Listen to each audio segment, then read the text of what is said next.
In Privacy Watch, a new report analyzed the security practices of 29 different political parties in 11 countries, including the United States. The report looked at both the Republican and Democratic parties, as well as the Green Party and the Libertarian Party.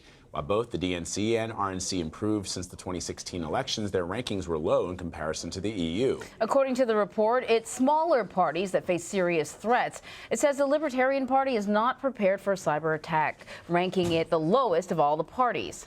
CNET senior producer Dan Patterson is here to explain the rankings and how the analysis was conducted. So what are the big takeaways? Well, the report ranked the United States as well as a number of European nations and the political parties within these nations. And the U.S. ranked kind of in the middle. There are some political parties in the EU that were pretty easily hacked, or at least there were malware discovered on their servers. But a lot of European nations take cybersecurity pretty seriously and outrank the U.S. What we discovered is that since 2016, the United States has certainly improved, at least the two major political parties improved their cybersecurity posture.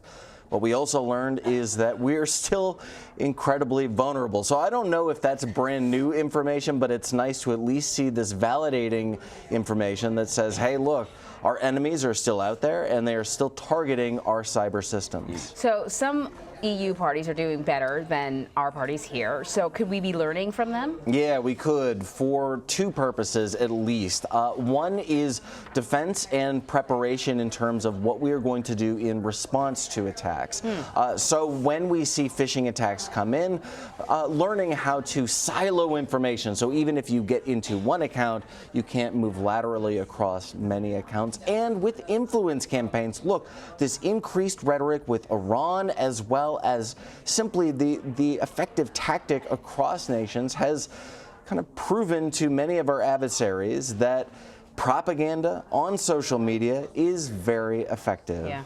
Let me ask you about the Mueller report. This analysis comes on the heels of the Mueller report. Does this reaffirm what his investigation found? Yeah, it did. And that is that, look, our sophistication with cyber is improving, but it is not improving at the rate that our adversaries are figuring out not just new techniques and new methods, but new ways to challenge our assumptions. And it's really those assumptions. It's the kind of the Donald Rumsfeld problem of the known knowns, and then there are unknown unknowns out there, and our adversaries are discovering those things. Makes me long for the days of hanging chads. Hanging chads. The lo-fi option. Man. I mean, we have a 2020 election coming up. Does this mean that we're, woefully unprepared for the threats that we may be facing? Yes. I don't know about woeful, but yeah, look. I can use another adjective. Bring back we are preparing for these threats, and look, our political parties as well as the national security establishment take election security seriously. Everyone says the same thing, that the goal of attackers, no matter who these attackers are, is to undermine our faith and confidence in the American electoral system.